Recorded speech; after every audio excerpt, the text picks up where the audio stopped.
hope the sunshine was out there when you were out there. Look how pretty this one is.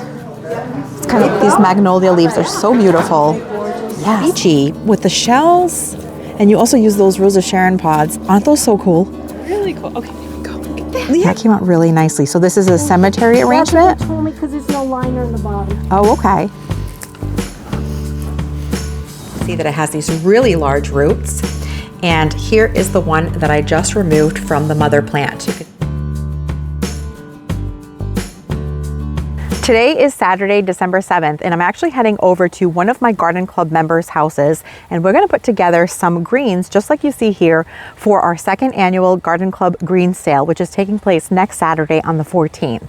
So I have gone through the garden and gathered some greens because all of the members contribute what they can, and then we use all of those materials to make centerpieces, swags, wreaths, anything you can think of to sell at the green sale. So I think it's going to be a really fun afternoon, and I'm heading over to do that now, and I'll share that with you. We've arrived and I can see that there's already lots of buckets of beautiful red winterberry. So there's usually lots of selections, that there is no shortage of cut greens and decorative elements for our holiday arrangements. Lots of pine, and there is some holly, some berries. Check out this beautiful cryptomeria. So pretty. And you can see all of the buckets of greens that we'll be working out of. Some more cryptomeria in the back there. Here's all the wet oasis that's been soaking with water, and this is what's going to keep those fresh cut greens fresh when the people who purchase the arrangements take them home. So it's going to retain just enough water to keep them happy. And you want to cut the oasis. It's really easy to cut with just a knife. So here is the cutting station. And then you fit it to whatever container you're going to be working on arranging. And it does have to sit maybe like an inch above the container so that you can stick greens through the sides. And here are some containers that we can use to arrange in some wreath forms. So lots of fun vessels, and so I think we're going to have some great creations today. And back here in the barn, there is a bunch of 12-inch natural wreaths that the garden club picked up at a local grocery store, and they just need to be decorated. So now you can come back here, pick a wreath, and add some adornments to it. Oh yeah. I found a basket to work with, and I've cut some plastic to line it. So now I'm gonna fill it with some oasis. Ooh, it's heavy. It's nice and full.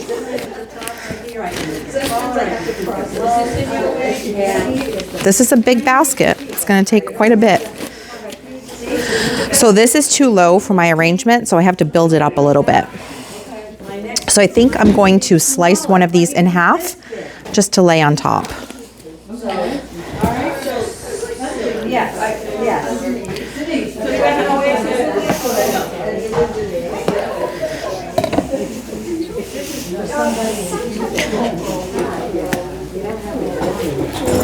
I think that's going to work.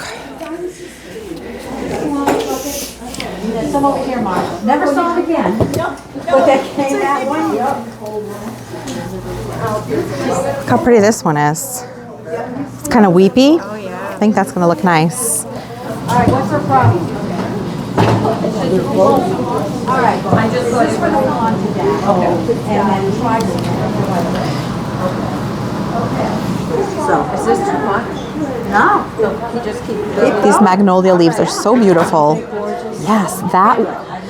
You picked such pretty contrast. The pine cone with this umbrella pine. This is actually part of it. Oh, yeah. You know what I mean? Oh, it was already on the umbrella pine? Look at that. Nothing like natural elements, right? So beautiful. I love it. Yeah. Is that for the cemetery? Yeah, that's the cemetery one. And some cedars. A cute little sleigh that needs to be decorated. Good job, Jerry. I like all the different colors. Yes, I'm very colorful. So pretty. You got to pull all the Needles at the bottom. Yeah, so it'll go into the oasis. You got to make sure it's in a point. So you make a small hole. Very nice. Right. I made a mistake and I put a big branch in there and I took a chunk of my oasis out. So that's a great tip. Yep. You're doing a beautiful job. It looks so good.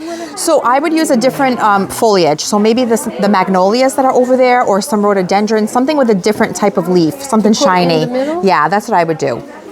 Maybe some red berries. I think that will look nice. And a wreath. Deb, you're doing a great job decorating the wreath.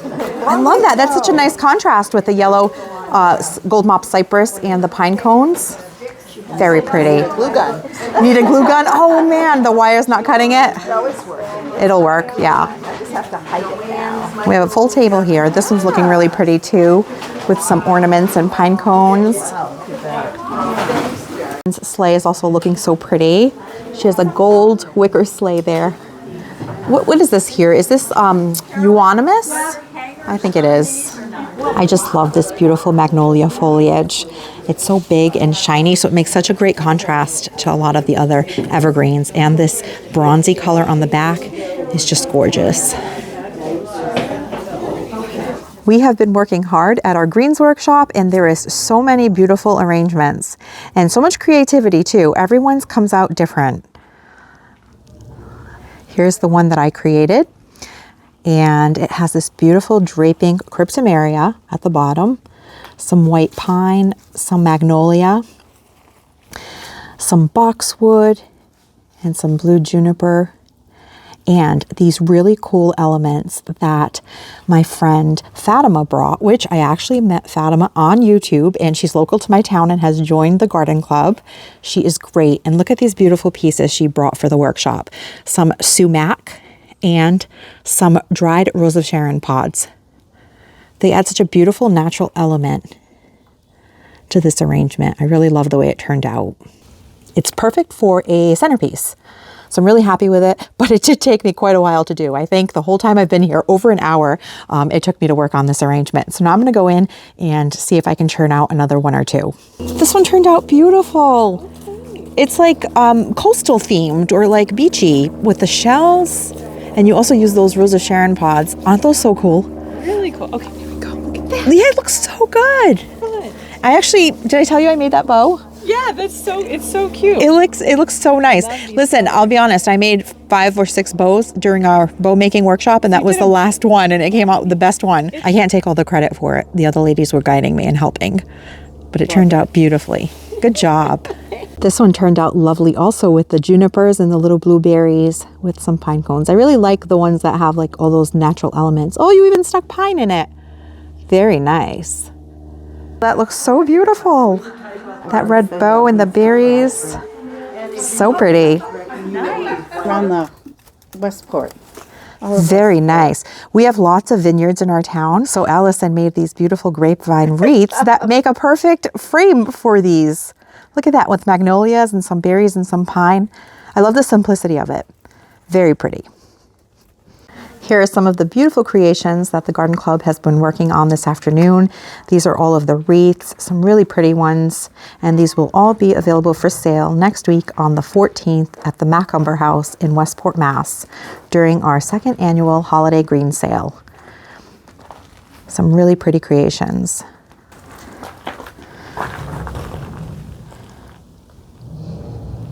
That came out really nicely. So this is a cemetery arrangement? That's what they told me, because there's no liner in the bottom. Oh, okay. What a pretty swag this one is, with the holly and the red bow. Cedar drapes really nicely. That's looking good.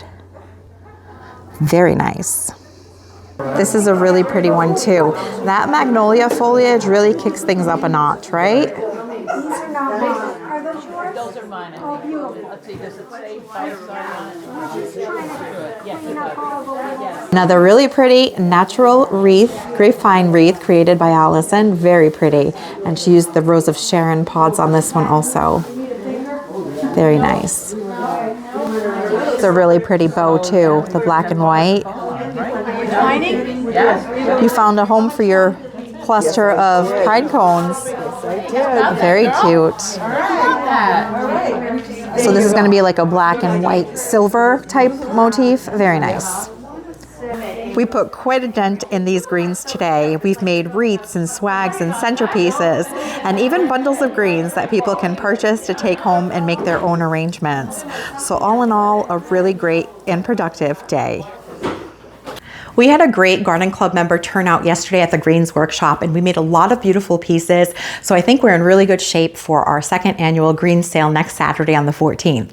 So last year was the first time that we hosted one of these holiday greens sales, and we had a wonderful turnout. We sold almost all of the pieces, and we even had a few left over that we were able to donate to the local nursing home, which was really lovely. We also had a member who had made some salt dough ornaments with like cinnamon, and there were some gingerbread men as well as some little cows, which was adorable because we live in a farming community.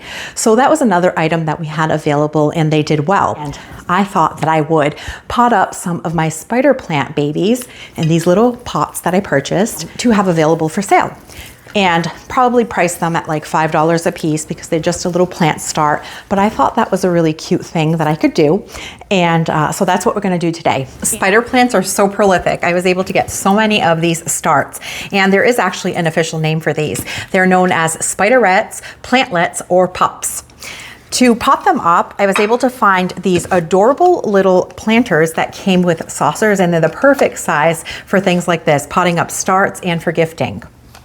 And they came in 4 different colors, 2 of each: terracotta, beige, white, and this dark green. If you do any kind of plant work inside, repotting, houseplants, etc., I find that these repotting mats are great to contain soil mass. And I'm also going to use my favorite potting soil, which is the Coast of Maine Bar Harbor Blend.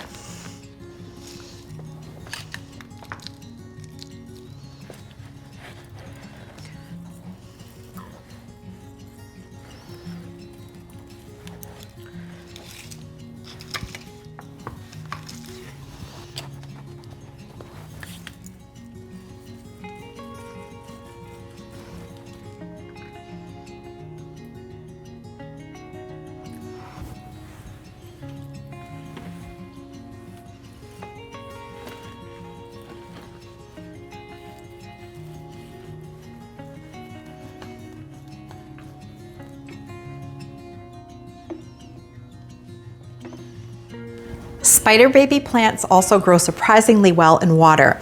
I have this start that I placed in this little bud vase with water about a month ago, and I have these starts that I just plucked off the mother plant today, and I'm going to show you the difference. So here is the one that's been growing in water. You can see that it has these really large roots. And here is the one that I just removed from the mother plant. You can see it has these really small little root nubs. So if I were to place these in water in about a month, this is how much the roots would grow. So you can do that. You can pluck them off the plant, place them in some water, let the roots grow a bit before you plant them in soil, or you can simply pluck them off the plant, place these little root nubs in your soil, and they will grow that way as well. Here's why I say that these repotting mats are super useful. They just saved my counter from all of this mess that I just made. But I did go ahead and pot that spider baby plant that I had growing in the water here in this pot. Had some really good roots on it. And I'm going to take this little star or spiderette that I just plucked off the plant today. You can see the little root nubs there. And I'm going to put it in the bud vase to let that get some really large roots.